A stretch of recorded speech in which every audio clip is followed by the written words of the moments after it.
ములుగు జిల్లాలో రేపు miss world పోటీలో పాల్గొనే మహిళలు పర్యటించనున్నారు. యునెస్కో గుర్తింపు పొందిన రామప్ప దేవాలయాన్ని 35 మంది మిస్ వరల్డ్ పోటీ కంటెస్టెంట్స్ సందర్శించనున్నారు. ఈ నేపథ్యంలో రేపు రామప్పలో పర్యాటకులకు అనుమతి లేదని ములుగు కలెక్టర్ దివాకర్ తెలిపారు.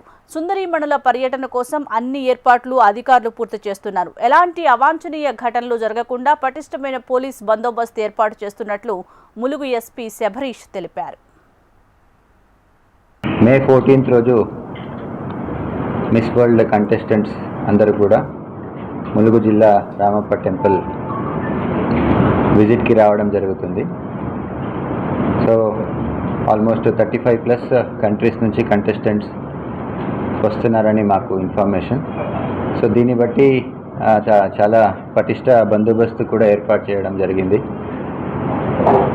కాన్వాయ్ కానీ నిన్న ట్రాఫిక్ ఇష్యూస్ లేకుండా నేను పబ్లిక్కి కూడా ఎలాంటి ఇబ్బంది లేకుండా సీసీటీవీస్ అదనపు ఇన్స్టాలేషన్ చేస్తూ సో సెక్యూరిటీ మెజర్స్ అంతా చాలా ప్రాపర్గా